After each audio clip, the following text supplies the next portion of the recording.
સવિતાબેન કોઈની સાથે ફોન પર વાત કરી રહ્યા હતા. તેમના હાથ ધ્રુજી રહ્યા હતા. ફોન મૂકતાં જ તેમના કપાળ પરથી પરસેવાના ટીપાં પડી રહ્યા હતા.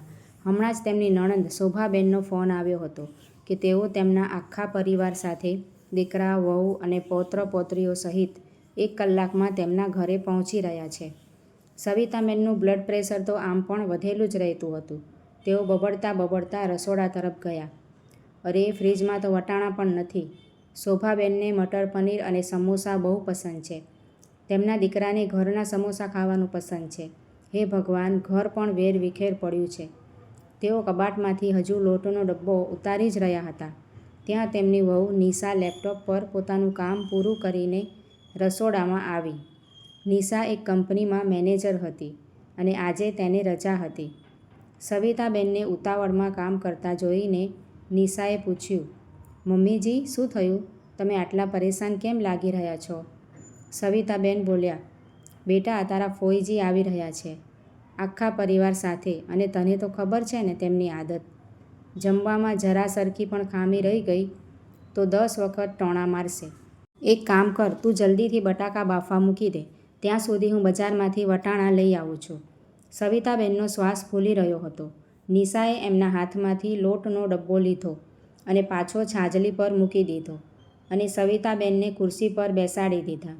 મમ્મીજી, પહેલાં તમે શાંત થઈ જાઓ. તમે બજાર નથી જઈ રહ્યા અને ના તો આપણે સમોસા બનાવવાના છીએ. વહુની વાત સાંભળીને સવિતાબેનની આંખો ફાટેલી રહી ગઈ. આ તું શું કહી રહી છે નિશા? તેઓ આપણા મહેમાન છે. અને શોભાબેનનો સ્વભાવ, મમ્મીજી, હું જાણું છું કે મહેમાન ભગવાન સમાન હોય છે, પરંતુ આપણે પણ માણસ છીએ, રોબોટ નહીં. નિશાએ મક્કમતાથી કહ્યું, તમારા ઘૂંટણમાં કાલથી દુખાવો છે. ડૉક્ટરે તમને આરામ કરવાનું કહ્યું છે. જો આપણે 1 કલાકમાં 10 લોકોની અલગ અલગ રસોઈ બનાવવા લાગીશું તો સાંજ સુધીમાં તમારી તબિયત ખરાબ થઈ જશે અને પછી એ લોકો તો ખાઈ પીને ચાલ્યા જશે, પણ તમારો દુખાવો તો અમારે જ જોવો પડશે ને.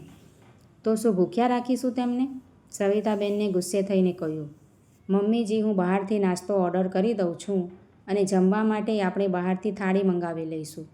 રહી વાત તેમની પસંદની, તો હું સરસ મજાની ચા બનાવીશ અને આપણે બધા બેસીને તેમની સાથે ચા પીતા પીતા ખૂબ વાતો કરીશું.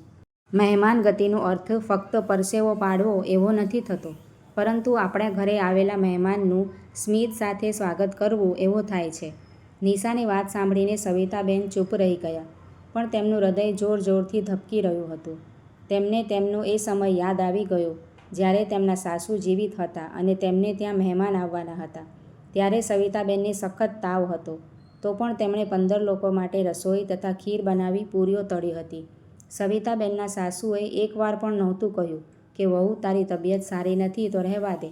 ઉલટું જતી વખતે મહેમાનોએ એવું કહ્યું હતું કે શાકમાં મીઠું ઓછું હતું અને ત્યારે સવિતાબેન કલાકો સુધી રડ્યા હતા. સવિતાબેન ખૂબ જ ભોળા અને સરળ સ્વભાવના હતા.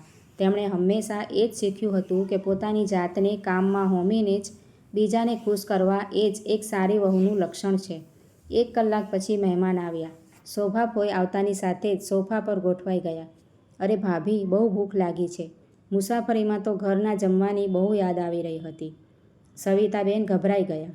નિશાએ આગળ વધીને હસતા મુખે પગે લાગીને ફોઈના આશીર્વાદ લીધા અને ટેબલ પર ગરમાગરમ ચા, કચોરી અને ઢોકળા સજાવી દીધા.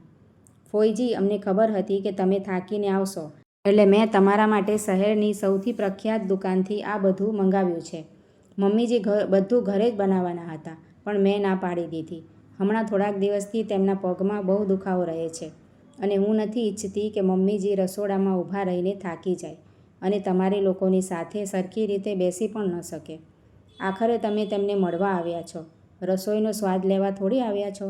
નિશાની વાતમાં એટલું પોતાપણું અને તર્ક હતો કે શોભાફોઈની બોલતી બંધ થઈ ગઈ. તેમણે સવિતાબેન તરફ જોયું અને કહ્યું, હા ભાભી, વહુ સાચું જ તો કહી રહી છે. હવે આપણી ઉંમર થઈ ગઈ છે, આરામ તો કરવો જ જોઈએ. અને આ બજારની કચોરી તો ખરેખર બહુ સ્વાદિષ્ટ લાગે છે. હોલમાં હસી મજાકના અવાજો ગૂંજવા લાગ્યા. સવિતાબેન સોફા પર બેસીને બધું જોઈ રહ્યા હતા અને વિચારી રહ્યા હતા. ના કોઈ દોડધામ, ના પરસેવો, ના પગનો દુખાવો. બધા કેટલા ખુશ હતા. નિશાએ બધું સંભાળી લીધું હતું, પોતાની જાતને કે પોતાની સાસુને તકલીફ આપ્યા વિના. તે રાત્રે જ્યારે મહેમાન ચાલ્યા ગયા ત્યારે સવિતાબેન નિશાના રૂમમાં ગયા. નિશા સૂવાની તૈયારી કરી રહી હતી. જી મમ્મીજી, કશું જોઈએ છે? સવિતાબેને નિશાનો હાથ પોતાના હાથમાં લીધો. તેમની આંખોમાં આંસુ હતા. ના બેટા, કશું નથી જોઈતું. આજે તે મને એ આપી દીધું જે છેલ્લા 40 વર્ષોમાં કોઈએ નથી આપ્યું, મારું પોતાનું અસ્તિત્વ. હું હંમેશા વિચારતી હતી કે નમવું અને સહન કરવું એ જ સારા સંસ્કાર છે, પણ આજે તે શીખવાડી દીધું કે પોતાની તકલીફ બોલીને જણાવવી એ ઉદ્ધતાઈ નથી, પરંતુ પોતાની કદર કરવી છે. કાશ મારા જમાનામાં પણ મારામાં તારા જેટલી હિંમત હોત તો કદાચ હું પણ મારી સાસુને સમજાવી શકી હોત. નિશાએ હસીને સાસુને ગળે લગાવી લીધા. મમ્મીજી, જમાનો બદલાઈ ગયો છે. હવે વહુઓ ત્યાગની દેવી નહીં, પરંતુ ઘરની દીકરી બનવા માંગે છે, અને માને દર્દમાં જોઈને કોઈ પણ દીકરી ખુશ થોડી રહી શકે છે.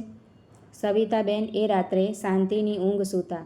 તેમને લાગ્યું કે તેમના ભાગનો જે વિદ્રોહ અધૂરો રહી ગયો હતો, આજે તેમની વહુએ તે પૂરો કરી દીધો છે. ઘરની શાંતિ મૌન રહેવાથી નહીં, પરંતુ એકબીજાની તકલીફ સમજવાથી આવે છે. તો મિત્રો, તમારું વાર્તા વિશે શું કહેવું છે કમેન્ટ કરીને જણાવજો, અને વિડીયો જોવા માટે ખૂબ ખૂબ આભાર છે.